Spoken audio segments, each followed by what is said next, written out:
Then we've got Gen Zs, who are very much of the demographic where things are now on demand. We've got bite-sized learning, we've got different technology, but they're very used to being that way. So they might not have seen it evolve so much, they're just used to having things on demand. Then we've got the Gen Alphas, who are soon to be joining the workforce perhaps in the next 10 years. They'll be around kind of 16 this year. So in the next 10 years, they'll be joining our workforce.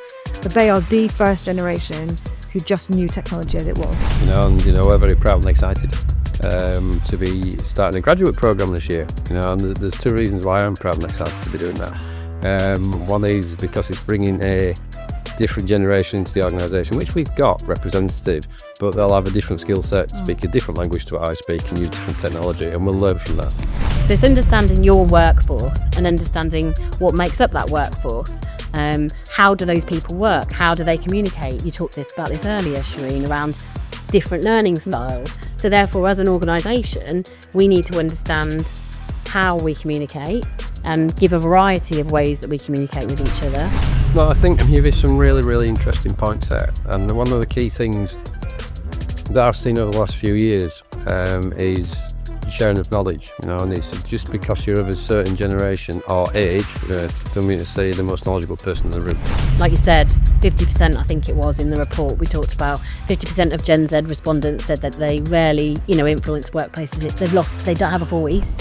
What does good look like? So, when we talk about what does best practice look like in future-ready intergenerational organisation from your perspectives? Hello and welcome to Roadway, the podcast. Today we're going to talk about a subject that affects everybody in this country. That is very much one of the key structural changes within the industry that we represent in transport and logistics, bridging the generational gap in transport. And I'm fortunate to be joined today by Shireen and Clare, and we will let to introduce ourselves in a moment.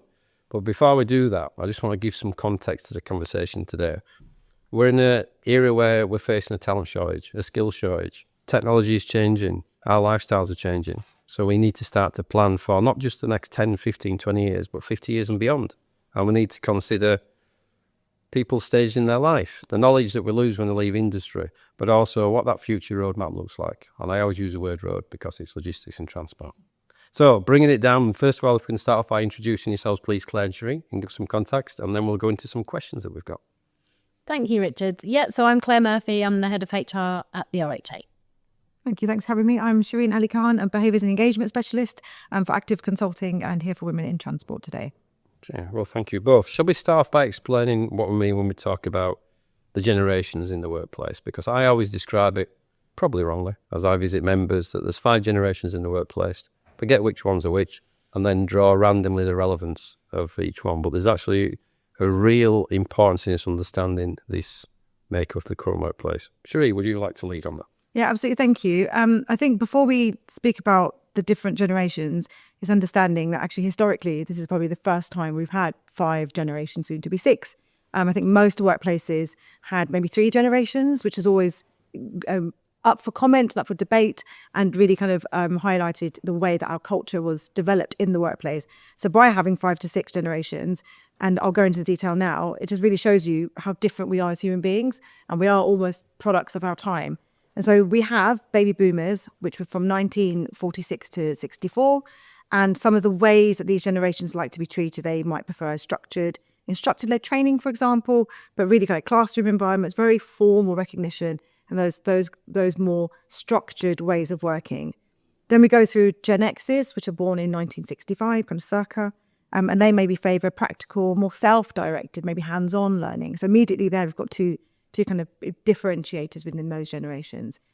Then we've got the ones that have probably the most stigma attached to them. So we have millennials, and I personally identify as an elder millennial. Who knew? But millennials are kind of, product of the 80s, so real 80s children, up to mid-90s, and they thrive in collaborative spaces, more social, but they were the generation that really started to see the internet and actually knew kind of pre and post launch of the internet.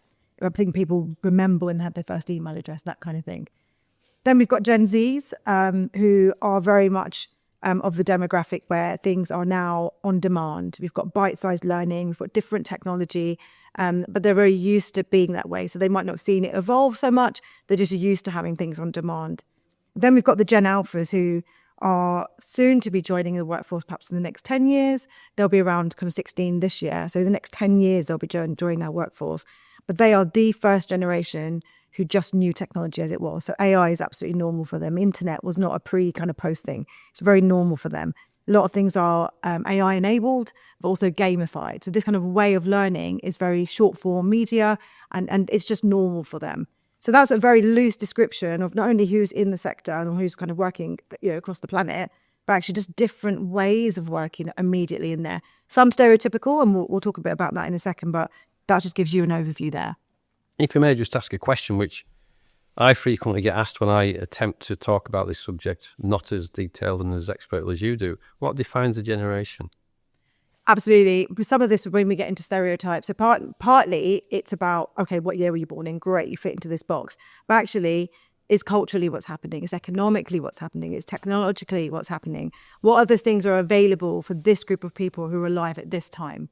And it's almost, you're a team of 100,000, a million people, wherever it is, of people are born at the same time.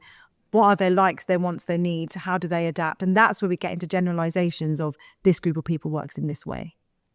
So in terms of, I was just keen, I was interested when you said we used to have 3 to 4 generations, now we've got 5, potentially 6. So it could be 6, potentially 7, maybe in 20 years' time, because of the way we live our life, technology, the culture, and our changing, the changing world. And ultimately, Richard, it's because life expectancy is going up. So we've got healthcare, we've got all these kind of ways to hack your health, and that's a huge sector in itself. And we can debate that, but the impact is we do have better healthcare, and that does mean that people get to live longer. Right. And that's why we've got this kind of stretch that we just wouldn't have had a couple of generations ago. And people used to retire full stop, now they retire and get another job. Yeah. So they're still in the workplace. Oh, it really is a fascinating subject. Claire, from an RHA perspective, any comment to add, or what does that mean to us as an employer from what Shireen's just said?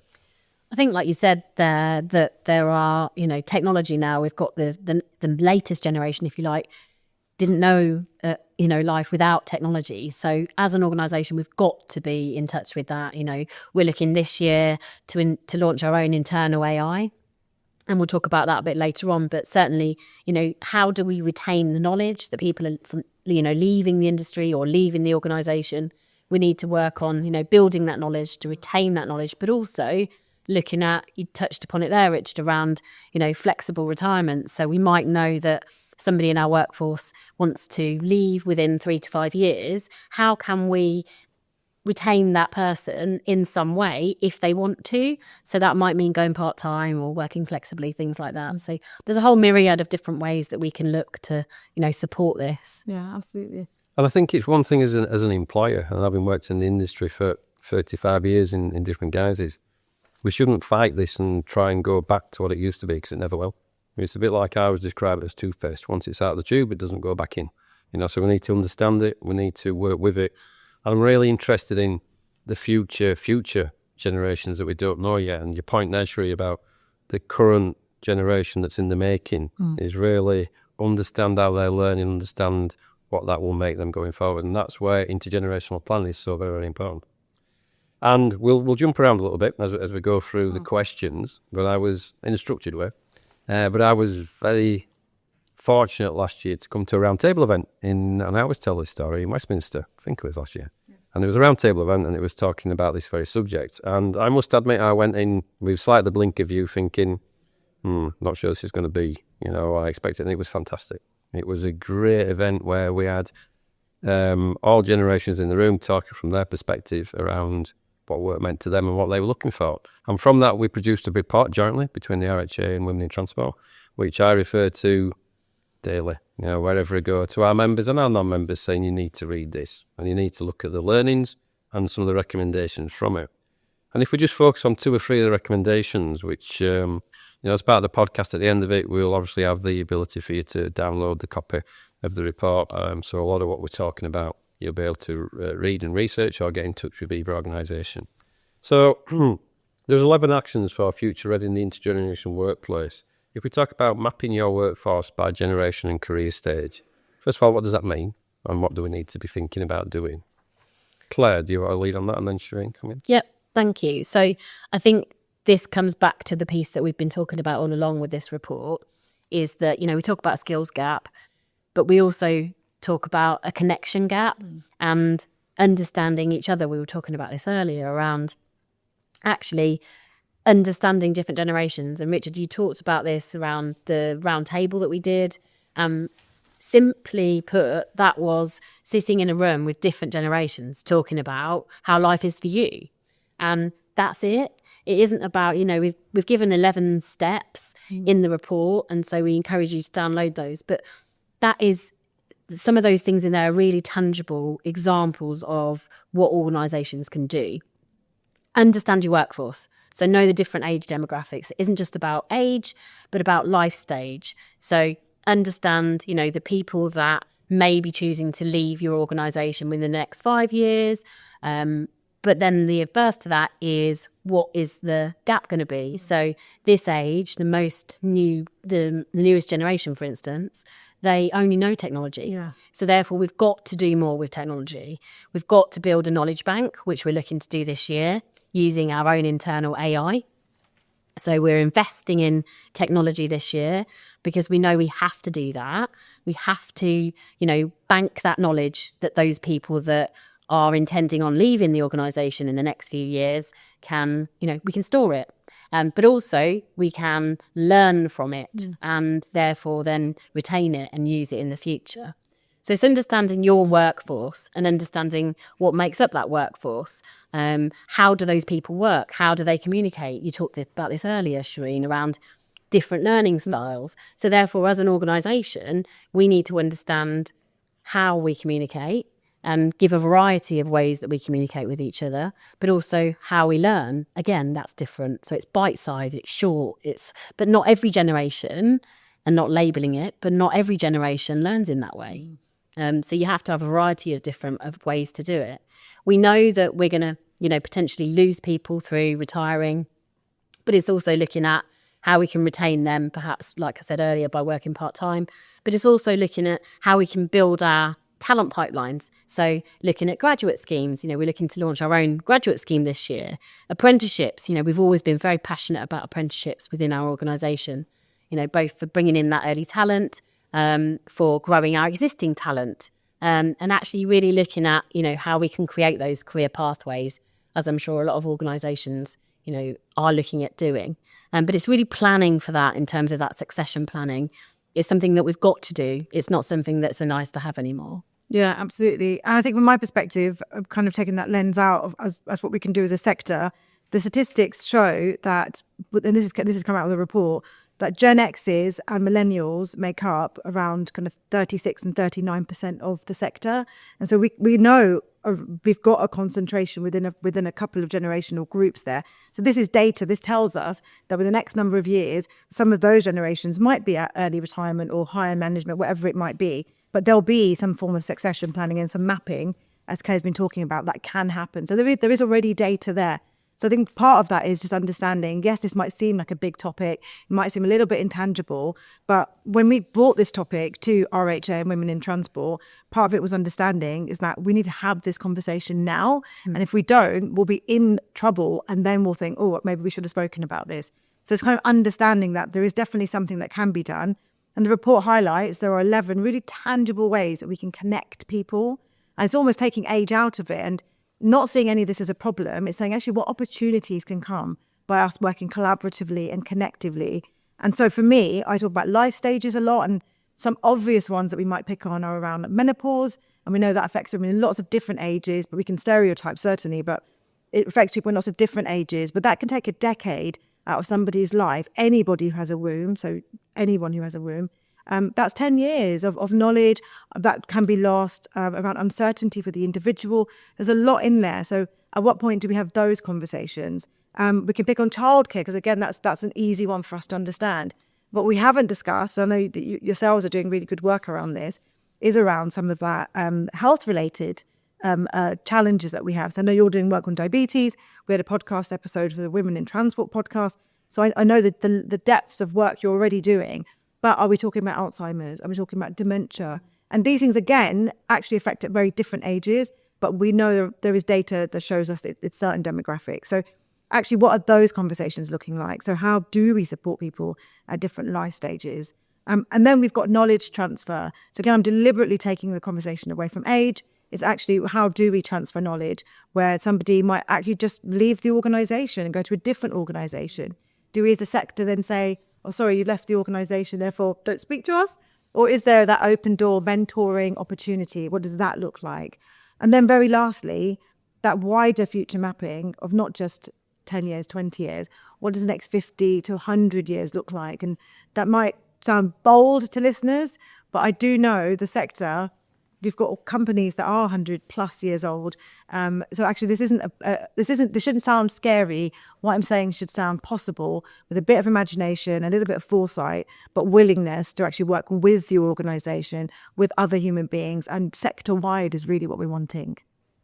No, I think I'm hearing some really, really interesting points there. And one of the key things that I've seen over the last few years is sharing of knowledge, and it's just because you're of a certain generation or age, don't mean to say you're the most knowledgeable person in the room, and actually I've worked with a lot of people it's the knowledge, it's not the expertise, it's knowledge, it's what they've experienced to give them that knowledge, and you can be any generation to have that, and it's what's relevant to you as a business or as a person at that time, you go to that person, and I think that's really. And again, going back, breaking down some of the barriers, particularly in this industry, is you never used to be able to ask people when they're going to retire. 10 years ago, I'm not going to tell you that. Why do you need to know? For the next generation, or for the next, not so much next generation, but so we can continue the business. Yeah. Well, as long as I'm okay, I'm off. And there was a very selfish, non-collaborative attitude, which I think is changing in the workplace. I think certainly the RHA, Clare, and we're very proud and excited to be starting a graduate program this year. And there's two reasons why I'm proud and excited to be doing that. One is because it's bringing a different generation into the organisation, which we've got representative, but they'll have a different skill set, speak a different language to what I speak, and use different technology, and we'll learn from that. Because that will allow us to see this is the way that generation is, and going forward. So we as a business and a trade association need to be able to engage with that, and it's in part of it. And I think one of the things as well, this is a general question to both of you, that we're very fortunate at the RHA that you've created a culture with support from the team that I think is quite inclusive from a decision-making process, and we encourage people to engage, contribute, and have a view, in my simple talk, and to tell their stories, which help us as an organisation move forward. How important is that as in terms of from a generational perspective, where what I would define as being inclusive, which is probably the wrong expression in this context, but where people feel they can contribute at all levels? Is that important to the generations? So important. And we were talking about this earlier, weren't we, around that storytelling, is so important, and understanding your people and the different, experiences that they've had. And I think it's so important to actually, tell stories. Yeah, absolutely. And the data in the report shows that some of the younger people that were surveyed felt that they couldn't make decisions in the workplace, they couldn't influence decisions. So there was that overwhelming feeling of just not being heard. And I think arguably, actually, if we take the lens out, most people will feel like that at some point in their career. There's we can use words. I don't think saying inclusive, I don't think that's the wrong word to use. We can say imposter syndrome. We can use lots of different ways where people just feel a bit knocked in their confidence. Yeah. And that could be because you feel like you're not the person who's got the answers in the room, or you've been away for a bit, whatever it might be, something's knocked your confidence. And actually, where does the employer sit with that? Where is it the responsibility of your team or your employer to ensure that you do have the knowledge, you're mentored, you're coached? I think it is a responsibility of the employer. An individual might not know necessarily that that's why they're feeling a lack of confidence, but actually there is something that can be done collectively to make sure that all of those voices are heard. It's about also about, like you said, 50%, I think it was in the report we talked about, 50% of Gen Z respondents said that they rarely, influence workplaces. They don't have a voice. I think one of the things that we've tried really hard to do, we've got our RHA Next Gen group. So that is a group of young people in the industry, that are young professionals from a variety of different roles, and actually providing them with a voice. They are as important as anybody else, like Richard alluded to earlier, around just because you're an older generation doesn't mean you're more knowledgeable. You just have different perspectives. And so it's providing that voice. We did a podcast with them recently on men's mental health. Again, particularly because maybe that generation are much more open about how they're feeling, which is great. but then it's trying to help them to understand that another generation might not be so.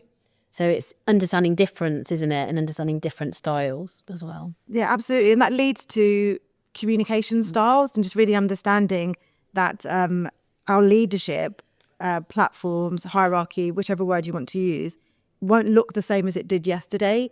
And so a lot of the leadership training that I do, I'm working with leaders of different ages, and some of them might be running, and we found this actually in the round table as well, where some of them might be running family organizations, for example. So you've got people who are kind of in their 20s who are leading really big organizations and have the gusto and the will and the want to do it, but they might not have the experience, because in your 20s you cannot have the experience of someone who's been in the sector for 50 years. It's just mathematically not possible. But what we can do is support and encourage and guide and understand actually where do the differing communication skills come in, but also give respect to those leaders, because they will be running the sector. Yes. And so what does that look like? So a lot of that's even just my own upskilling in understanding what does the leadership skill workforce look like, and what does that landscape look like? I mean, it certainly feels from my perspective, having had leadership roles in this industry now for the best part of 40 years, that, we're at the start of the journey with this, and it's I saw probably 5 years ago. And I'll give you an example now, which is I always find very humbling and ridiculous. A lot of people always defer to me to make a decision because I'm the MD. But actually, I'm probably the worst person to make that decision. And because ultimately, I don't have that knowledge because I don't do that role. And it doesn't matter the age or the background or whatever they're doing. If they are in that area, they're leading it, there's a leader. And I think as an industry, I'll just talk about our industry, but you could do it across over very structured industries. You're absolutely right. I think the hierarchy of business and that structured, traditional, you have to have a structure in an organisation, obviously. But I think the way it goes like that, it goes like that. Will change, it needs to. It's a flat structure, which is why, again, at the RHA, at Clare, very proud that we have what we call a senior leadership team, which is literally that. And there's 6 of us, 7 of us, including me, and we lead the organisation. So we make collective decisions based on what the team tell us. We don't have one person that makes decisions for all parts of business. I think that is something picking up on your families. 85% of this industry is less than 15 trucks from a transport perspective. Majority of those will be family-run businesses. And the next generation that's coming through, we know, I find it difficult at this moment in time for a number of reasons. So this enables that forward-looking support as well, more than anything else. It's a fascinating subject, is this? Let's keep moving on. One thing that we're very proud of, again, at the RHA, we're proud of lots of things, is in July this year, obviously you'll be coming to that, I think, Shireen, the RHA is launching its Wellbeing Charter. And the Wellbeing Charter will be, this is an exclusive. It's exclusive. Y'all know you'll edit around that. I've said this before, though, haven't I? So it's not an exclusive. The Wellbeing Charter, very passionate about the Wellbeing Charter because it's where the RHA, with its partners, will launch its commitment to 1 million moments of improvement around wellbeing in the next 10 years. Okay. And from the charter will come a manifesto, and from the manifesto will be coming out a lobbying position to actually affect those areas. And it's going to be across 6 areas. So we're going to have 6 pillars that make up the charter that drive the manifesto. One of those areas is going to be wellbeing, and it's really about mental health, is the specific focus. The other one will be around fitness and health and food and nutrition, leadership, thought leadership, AI adoption, etc., etc. But particularly around well-being and the generations, the younger generations, I know I should call them younger generation, but the other generations are more aware about the well-being certainly than my generation, I think it's fair to say. What does the report tell us about that? Yeah, exactly that. One of the things that Claire and I have been speaking about in how we kind of further embed this work is understanding what tools do we give to managers just to have a place for those wellbeing needs to land. Because what I've seen is that we have younger generations that are being encouraged to be able to identify, put words to things that previous generations didn't. It doesn't mean that mental health it just started in 1990. We understand that trauma lives in lots of different ways, and we understand that trauma and associated mental health can be articulated in different ways. But I do think the vernacular, whether it's through social media or just kind of better education, we are more able to talk about these things now. And I know organisations such as yourself and others have done a lot of work around encouraging men, for example, to be able to talk about their mental health, and other groups are just not used to doing that. And so for younger people, and this is a generalisation because it won't be the same for everyone, but mostly feel they can speak about these things. However, and I say these things like well-being is a spectrum. And again, we can refer back to life stages because there'll be different wants and needs and therefore requirements. But what we need to ensure as a sector is that there's some way for that to land. So those kind of 5 ways of well-being that the government kind of highlight and people can look up. But actually, where does that land? So most organisations will have a policy. So it's great, we can waive this policy. But in practice, and it sounds like your charter's doing the practice bit, the real practical side of it. But my worry is, and what I've been seeing kind of trend-wise in this sector and others, is that we don't have the landing pit for people. I've articulated, I've told you this is the help that I need, but actually where does that get cushioned and where does it land? Yeah, and that's a really good point. It's one of the aims of the Charter and the Manifesto that we actually start to create collectively as an industry, which is why I'm very appreciative of the support. And it's interesting, I mean, it's one thing, from my own personal experience, I've shared this on previous podcasts. I sort of shared it with Clare. My son had mental health challenges, and I speak to him, he's at Newcastle University doing very well. And every time I speak to him, I ask him 2 questions. How are you doing? How's the mental health? And the house come out again, and he'll come back to me and speak up, we're doing fine, it's not so bad. And I think it's important that you step home, that's 2 blokes talking. Yeah. But it's important that we encourage people to do that, because there's nothing wrong with that. It's not a sign of weakness, it's not an issue.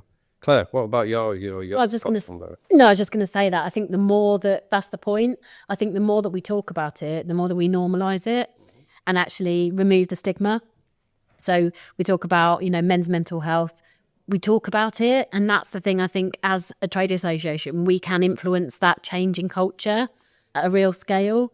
And certainly you talked about men's mental health, we've done a lot of work on that in terms of talking about it, signposting to charities like Andy's Man Club, really, like you say, where's the toolkit? So, okay, we might, have a physical toolkit, but also where do you go? Or there's Andy's Man Club. There are other charities that you can go to for help and support.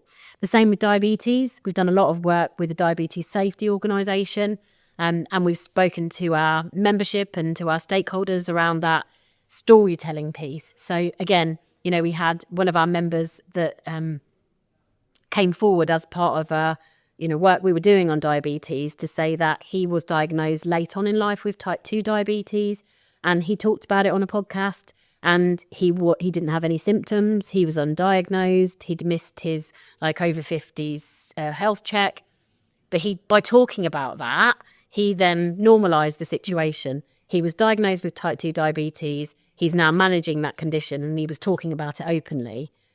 Which really helps that storytelling around, I've got it, it's okay, this is how I manage it. Let's talk about it, let's normalise it. Because, there are lots of people in the industry that are going to have numerous different health challenges and health conditions. But it's about what we can do to help and support those people. I do think society is moving to that, where we are a lot more open. And I think notwithstanding the trauma it caused, but I think COVID helped with that as well. Yes. Because it's a reset, and 5 years on, this is where we are. So I think it's very, very different. So, be mindful of time, and that they will start charging me over time. What does good look like? So, when we talk about what does best practice look like in future intergenerational organisation from your perspectives? Claire, do you want to lead on this one? I think we've talked about a lot of this today anyway, but I think that, the report, there's nothing hugely groundbreaking with all of this. I think it's about understanding your workforce and then listening and responding to that, and there's some real small tangible ways that people can improve things. We talked about that connection, actually asking people, are you okay? Are you really okay? Asking that 2 questions. But I think it's, looking at how you can retain the knowledge through AI and technology, how you can build future pathways. So, how do you bring the next generation of talent into your organisation? So we're talking about a graduate scheme, you're talking about rotational graduate schemes, rotational apprenticeships, phased retirement models. So people want to work longer or need to work longer. How do you accommodate that? What does that look like? And also what we talked about before around that might evolve. So somebody might want to retire, as you talked about earlier, Richard. Somebody might want to retire. When they retire, they don't want to do nothing. So they want to come back to work. So it's about us being flexible and offering those flexible options, not just about, flexible working, but what is it now? There's some real tangible things that we can do. to actually build that resilience and retain that knowledge within the organisation. Shireen? Yeah, absolutely. I completely agree with that, Claire. And I think part of it is just understanding that this is the human experience, and this is a real historical moment where we've got, and I mentioned this earlier, but where we've got this breadth of people, and some of it's volume of people, where we're on a planet that just has more people than it did before, and we've got more people looking for work at the moment than we've got jobs. So there's other challenges around that. But then we do have that breadth of age, and this is nothing but opportunity. And I think it's, we've had those stereotypes around younger generations, and we've had it with millennials, kind of the snowflake generation, all the rest of it. But actually, is it a bad thing that people see things differently? Is it okay that we evolve things? And part of that is understanding that we want the sector to be, we want it to be amazing, and we want the growth. We want our country to be the leader in all of these things. In order to be the leader, we need to evolve our thinking. What got us here won't get us there. And actually, how do we collectively work there? So some of it's just being flexible and understanding that what I want from my life might be different from what you want. And, maybe working 3 days a week works for this decade, but it might not next. Just really having those conversations to say, what do you need right now? And yes, there are business needs. There's about a compromise there. But I think there's a study that says there's like 600 ways to flexible working. And we automatically think flexible working means coming in at 10 and, I don't know, maybe just working 4 days a week or compressed hours. But there are lots of different ways where we can be inspirational around what flexible working looks like. And I've kind of put my hat on that one, just because there is so much flexibility. And by giving people an opportunity to have a bit of ownership over their lives. So to answer your question, what does good look like? Most people want to have a hand in their life. And previous generations, we are the kind of the result of the time we were born in. Some of us didn't have those opportunities to be as kind of wanting and to narrate our own lives in a way that we can now. That's kind of main character vibes is what people will call it. Some generations didn't have that opportunity, but it doesn't mean that we don't evolve. It doesn't mean that older people can't learn. We know people can do things. And I'm deliberately putting those stereotypes in there because we know how silly those stereotypes are. Often, actually, the older generations are early adopters of things. And so by removing those stereotypes, we can say, well, good looks like you get to show up at work in the way that you want to show up, and so do I. And I think most people, when we kind of break down that, most people will be up for doing it that way. Well, again, I think it's, I always, just to bring it back to me, my mum does online shopping, which is phenomenal from my mum, bless her. And she emails me, she does all that good stuff. But she's a very driven lady, and she's able to doing that. I think one of the things as well that, that I've noticed from the generations around us is you've got to be prepared to listen and learn. No matter how old you are, you can still learn about things. And, I spent quite a long time particularly finding my way into this industry, probably about mid-20s before I got into it. And I was very lucky that I had a very supportive, a bunch of people, family behind me. But this industry allows you to, I think, as well, just to explore, and to move, because you've got very reasonably low entry-level jobs that you can walk into. And you've got some very senior roles, and you've got everything from marketing to accountancy to technical and everything coming back. So logistics and transport just lends itself to having all these generations in one place at one time, and actually working for each other the other way around. And then, as you know, maybe, and I always look at this, in 10 years' time, I might end up working for my son. You never know, do you? Absolutely. Love that. From a generation perspective. That's the thing, it's the huge opportunities that are there, aren't they? Like you say, within logistics and transport, to do any, role and to learn from anyone. And it's a gift. Yeah. And just on that, Clare, in this industry, are we seeing examples of that? So are we seeing examples with some of our members or non-members who are trying to see this success story? Absolutely, yeah. So we've spoken to McCullough on a number of occasions, so we've had individuals from there. So Sean Carville is on our RHA Next Gen group. So he's a huge support to us there. And we did a podcast recently for Women in Transport on this report, actually. And we had a young lady from McCullough on there who talked about, again, her lived experience. She came in as an apprentice to McCullough. And this is the thing around this deliberate, piece around, they put her next to somebody who's been in the industry or been in that organisation for 30 years. And that is a great example of intergenerational workforces and how it works successfully. In that Amber, in that example there, she learned so much from the lady she sat next to and trained with, but actually vice versa. When the lady perhaps from a different generation needed to know something about technology, Amber was there with the technology. So, it's that harmonious working. It's a very simple example there, of how, and also other organisations that we work with, we know that are doing lots of engagement with local colleges, local universities, to really understand where's that talent pipeline? How can we influence that talent pipeline? How can we engage the next generation into logistics and transport? It's not just somebody else's responsibility to do that. You have to go out and build those relationships and those partnerships yourself to actually bring that next generation of talent into the organisation. Yeah. And for me, it's actually the retention piece, because we, as a sector, I think, are doing a lot of work around bringing people in, regardless of age, but then I don't think we do enough to keep them in. And it's all kind of like, come. But actually, when they're there, I think we forget. And so the report highlighted some really good case studies. There was your own work around diabetes awareness, which is really groundbreaking and absolutely a really good one to lean on. But also Transport for London, for example, around their menopause work, and menstrual health clubs, where people can come and not only talk about things, but also to learn, again, knowledge transfer, but understanding. I mentioned earlier how just menopause in itself can affect people for about a decade. That's a good 10 years of uncertainty, and we lose people, and some of them are not sure why we've lost the person until after they've been through that journey. So there's all that kind of mental ambiguity, let alone kind of physical things. And so Transport for London have done a big piece of work around there. And then also just to put a nod to women in transport. So we have our kind of sector-wide menopause club where people meet together to discuss that topic, but also the work that we've done around intersectionality and just understanding lived experience. And you can put intersectionality, which is a term actually from the 80s. It was not even a new term, but it was new to me certainly when I started researching this. But all we're describing is the intersections of people's lives and where those challenges and oppressions might sit that make my journey different from Claire's and different from yours. And that is the human experience. But by having that storytelling, by having that opportunity for me to say, I've got it like this and you've got it like that, that's where we can connect and say, you know what, I can support you in this. And now I understand your lens. I can see the challenges that you might be facing and vice versa.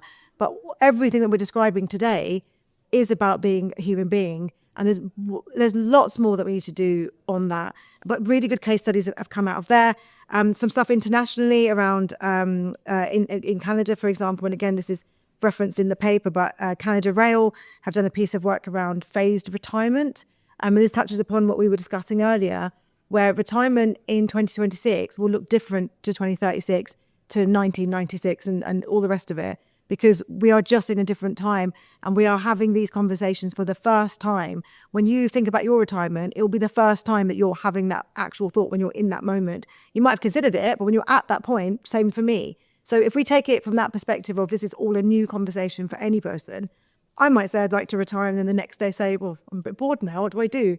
So how do we work with people not to say, okay, bye, see you later, Shireen, on a Friday, and then come Monday, actually, you realise you've not had a proper handover. Shireen sat at home very upset about this. What does a phased retirement look like? So these are really innovative conversations that we can be having on that retention piece, on the kind of at the end of people's career piece, not just to let them fall off a cliff, but actually what does that phased outlook look like? Yeah, and I think we've done that quite well actually in the RHA. Just over the last 2-3 years, we've had a number of phased retirements. And, we have. We'll continue to do so. And it's one thing, I mean, I intend to retire in 3 years' time, and I've already got my plan paying for it, and it's just start again. I'm going to start a dog sanctuary. So that's what I enjoy doing. So I've got a very clear, but not everybody's me, and it's, I think it's important that there's that openness, on people, which is coming, there's nothing wrong with saying I'm going to retire in 3 years' time. It gives a certainty to the trade association and the succession planning and to my colleagues that, I'm handing it across, and there might be a few whistling while I'm glad he's going, but that's fine as well.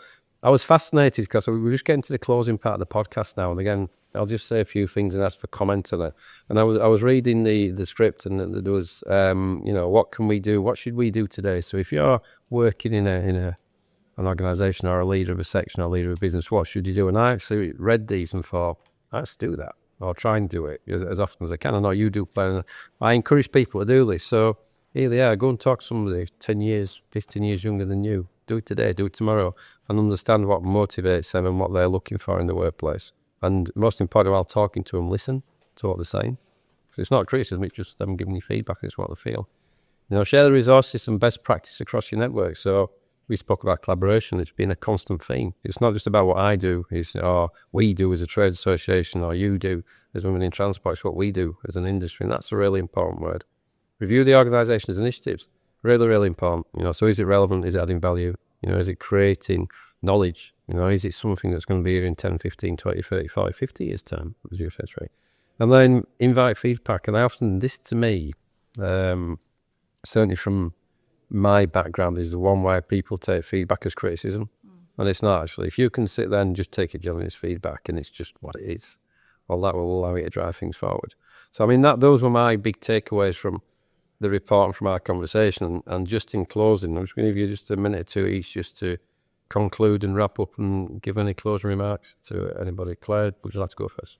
Yeah, I think, again, we talked about this earlier. It's about connection, and it's about speaking to each other, as simply as that, like you touched upon there, Richard, around, speaking to each other, but actually listening to each other and respecting that difference. We're all different, but we can learn so much from each other. And I think the answers are all there within our industry. It's actually just taking the time to listen and understand as well. Yeah. I think for me, this is a real opportunity. It's an opportunity for growth, not only for individuals, but also just for the sector and the country. And I think there is that connection piece. But we've made it really tangible. So in the paper, we've got these 11 recommendations, and I'm sure people downloading the paper might come up with more. But what we've tried to do is kind of theme them where it's doable. And yes, it's going to rely on some form of collaboration, because we can't do stuff by ourselves. And actually, that'd be really boring as well. So let's collaborate on moving this forward. And when people look back in their organisations, you might be doing some of it already. So just acknowledge, actually, you're going to be somewhere. So no one's really starting from point zero, but you'll be somewhere on that spectrum. But ultimately, what we want from a worker perspective is that everyone gets the same experience. And yes, we're talking about human connection here, but what we can't do is think that everyone will get the same service. And so what we can do is really tangibly have training, have process, ensure that every person gets an opportunity to have the career that they want, and acknowledging that everyone wants different things. And so even for retirement, for example, some people might want to retire and some people might not be able to retire, but just acknowledging that everyone has that opportunity within the workspace, and really honouring, and just finally just meeting people at the stage they're at, because one day to the next, one decade to the next might be different. And so we can't marginalise or push people or kind of put them into a box. It might be you meet somebody who you think sits in that generation and actually culturally and behaviourally they don't. That's just sitting a younger one. Challenge the stereotype, yeah. Yeah, challenge yourself. Yeah, absolutely. Well, Clare, Shireen, thank you very much for the time today. And you can tell from the enthusiasm around the table, and certainly from my guests, it's really important with intergenerational planning. I started to see this, felt it 5 years ago, really came to life 18 months ago when I walked into the round table. And I just encourage you to read the report and act upon the recommendations. Thank you very much.